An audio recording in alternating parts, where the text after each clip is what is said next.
Hello, YouTube. Namaste. Namaste. Sorry. No, you know, namaste. There you go. We have been asked quite a lot of questions about the whole Buddhism thing. So I can't think of another way of describing it. The Buddhism thing. Through the kind of Nepal videos. So this is kind of a Q&A. We've got dressed up for the occasion in our robes. So yeah, hopefully this answers the questions. If there are any more, let us know. And we will happily answer more questions. So the main question is, how did you get into this? Easy. I think we both got into it different ways though. No.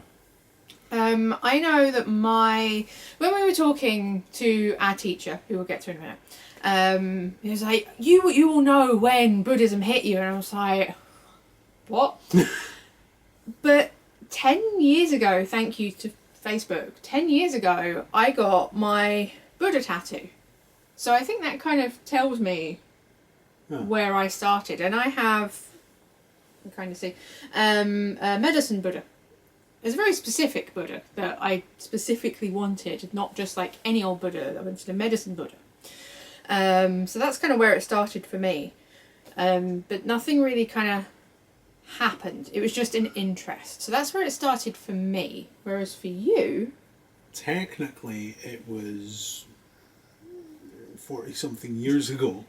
We found out recently. We found out recently because Yes. I'd completely forgotten. You can see behind us there is a large print of the Thousand Arm Chinrezi and associated Accoutrement. good work. Accoutrement.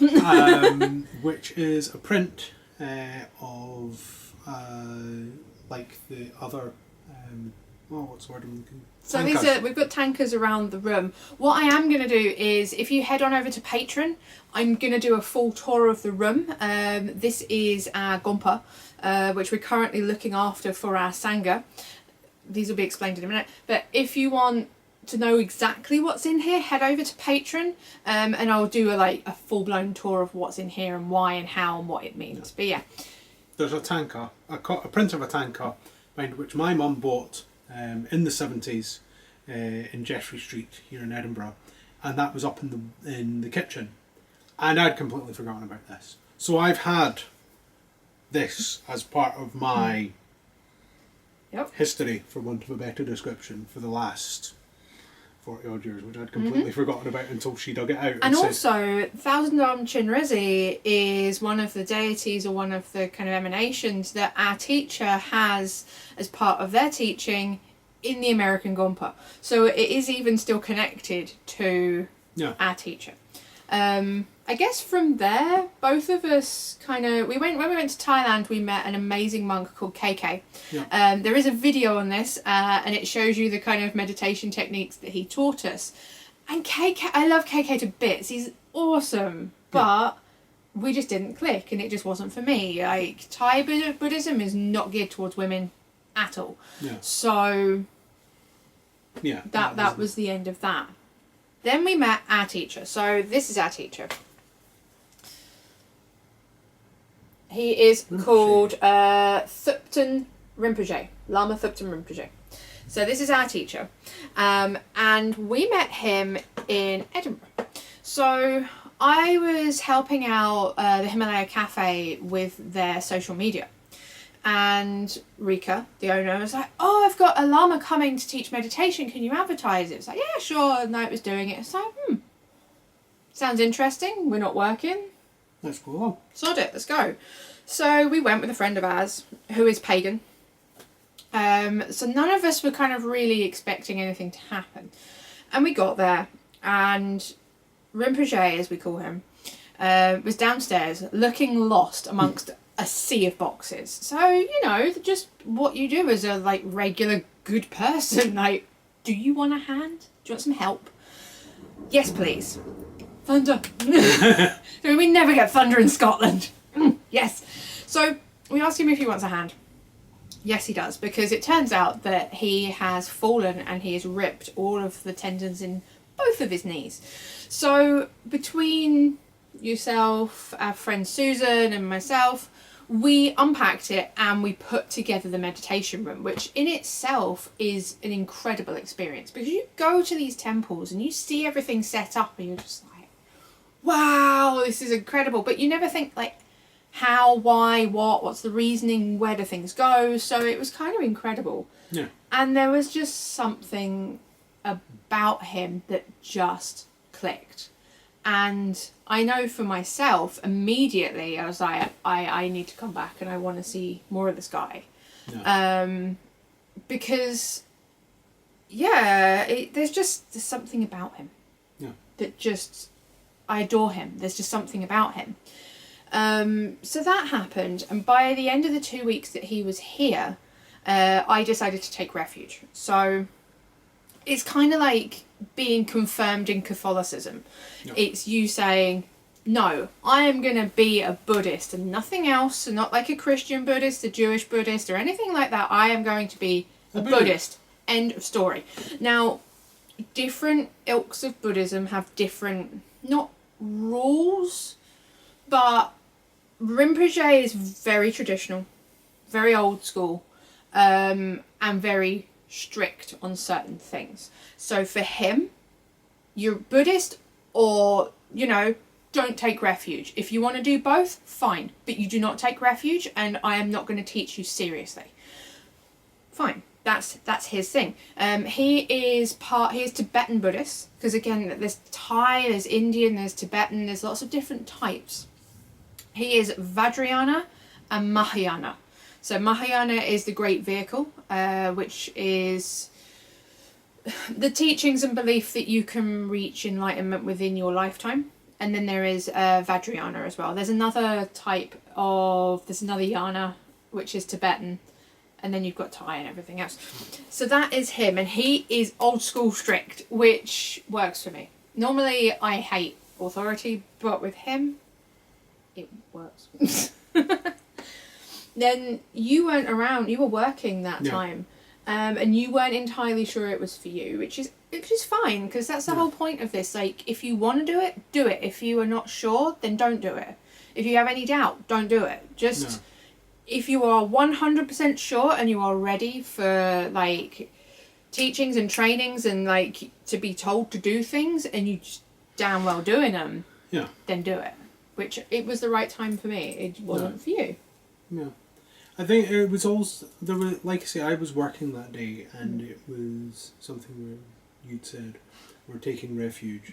Because that was something that you'd looked at doing when you were in... When we were in Thailand, yeah. And it would have been possible, but you would have had to have stayed in the monastery. But it wouldn't have been possible. I thought it was. There's one female monastery in the whole of Thailand, and that's because they went to India to get ordained.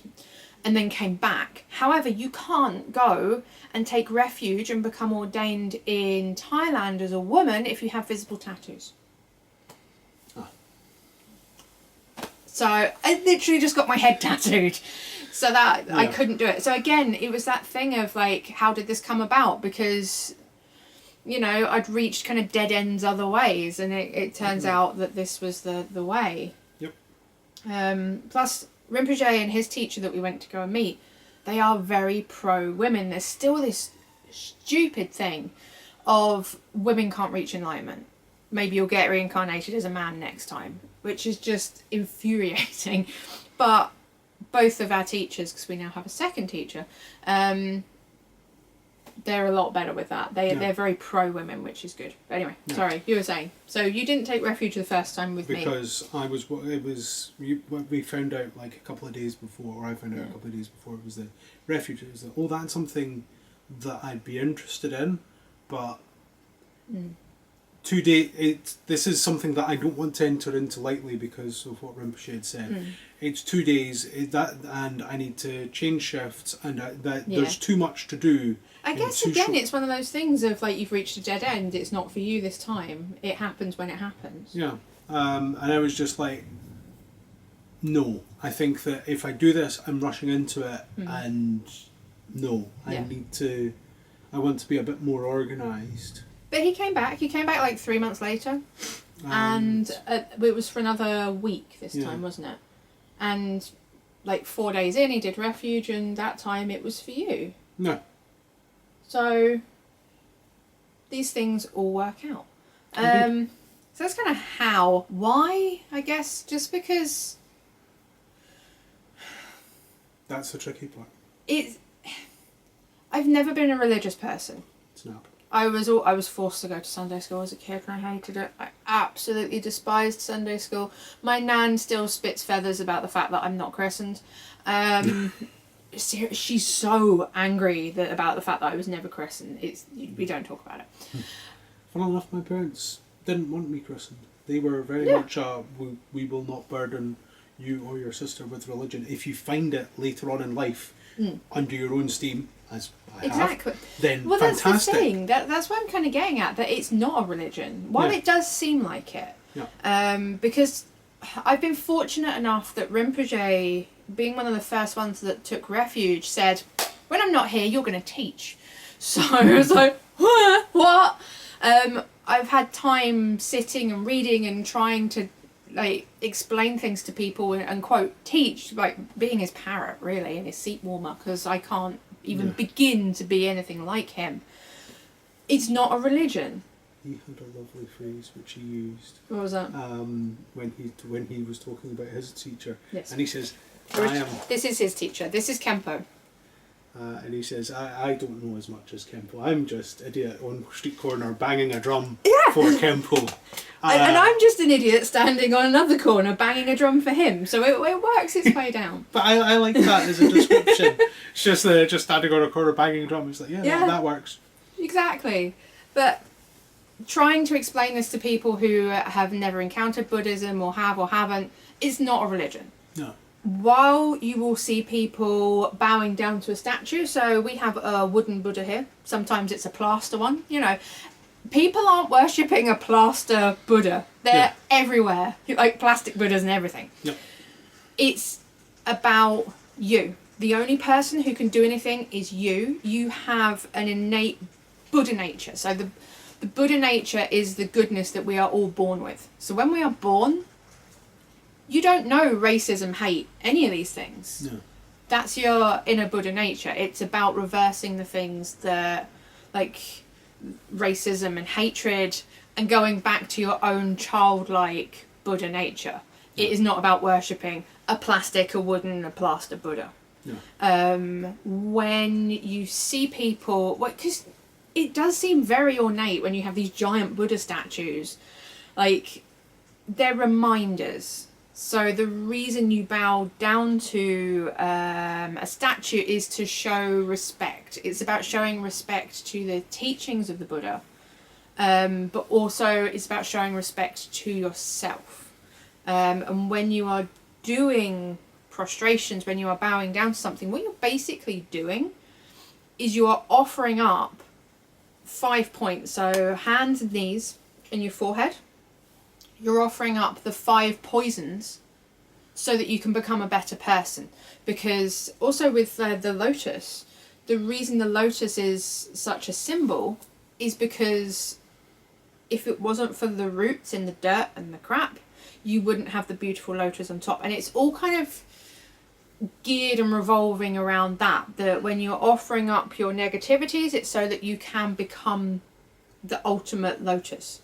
And the Buddha is there just as a reminder of what you're aspiring to. So there's no gods. There's deities, but they're more a visual representation of what you want to become rather than something you worship, if that makes sense. It gets quite... It's one of those like, it's quite complicated, like there are no gods, there are no deities, except... No. But it's more a visual representation of what you want to become and your own inner nature that you are trying to bring out. You're trying to bring out the good in you.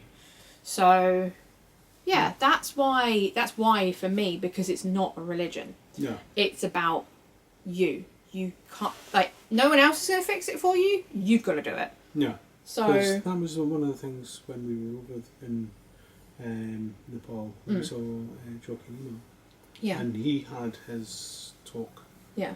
And he said that it was very much you're not asking Buddha to make you a better person. You are going to aspire to be a better person. Yeah. The person who is going to make the change in you is you. You're going to do it, not anyone else. Yeah. No outside force. Yeah. You're going to do the work. And I kind of like that it's not this, oh, there's this magic space alien. Yeah. It's going to make you better. Exactly. No one else is going to magically fix it. It's that you're going to put You've got to do it. You're going to put in the work. Yeah. And yeah, I quite like that it's honest in that it's you're going to do the work, you're going to make things better, you're going to improve on what you have. I also like that it's things like with the malas, there's 108 because you're doing 100, but there's an extra 8 for any mistakes you may do. When you do your prostrations, you do 3 full prostrations and then one half one. One half, sorry. Yeah. Yeah, in case there's been any mistakes. And I like that it's not it's not this, you will do this perfectly. It's that you will do this, this is your intent, but we'll put in an extra just in case there's any mistakes have happened. It's just a nice version of things. Yeah. I quite like. Even going back to the malas, these are used for counting. So if you're doing, you tend to do like chanting or mantras, and you will count. It means you can count through it without trying to think of what you're saying and what you're doing while doing it. Yep. But even then, when you're doing mantras, to me anyway, I see it as practice in what's the word? Practice in practice, if that makes sense. Like structure and what's the word I'm looking for? Dedication, not quite. But you know what I'm trying to say. It's rather than being like, oh, I'm Buddhist now, I don't have to do anything. It's like, no, this is giving you structure. What is the sodding word I'm looking for? It'll come to you. Yeah, it'll come to me later with the video. But it's to give you structure and to give you well, there's a certain word that I'm really looking for that totally sums it up. But you know what I'm trying to say. The same as when we have we've got texts and things which we go through, and you do it to word I'm missing. Repetition. No. Oh, it's like when you're in the military and you do drills and things to give you focus. Order, discipline. Discipline, that's it. Yay, I got it. It's to give you discipline, so that you are disciplined with yourself, and it gives you kind of structure and order and discipline in your life, which then makes things a bit easier. Yeah. So again, there are different teachers and different ways of doing things, but some teachers are like, all you need is one thing, because if you can sit and you can do the structure and the discipline and the order, and you quieten everything down. That's all you need to do. Yeah. So while there are texts coming out the wazoo, it's more about that than what you're doing. Lama Powden said, all you need is Om Mani Padme Hum. That's all you need. But we think that you need all this other stuff, and we kind of go through all the bells, literal bells and whistles. We have all kinds of doohickeys and things and spinning stuff, but ultimately all you need is a seat to sit on. One of these if you want to count what you're doing. If you don't, that's all you need. And even then, it's not about making your mind silent, it's just about being aware and mindful. Yeah. So there you go. I hope that's kind of answered things. Not raised way more questions. But if it has, ask us. Yes. And if you're interested in all of the other things in the room and what's behind us, head on over to Patreon and I will do a video to explain what all of this is. So thank you for watching. Don't forget to subscribe if you haven't already. We are so close to that 1,000. If you are already a subscriber, thank you so much. Because you've helped us get so close. Thank you very much. So thank you very much, and we'll see you again soon. Bye.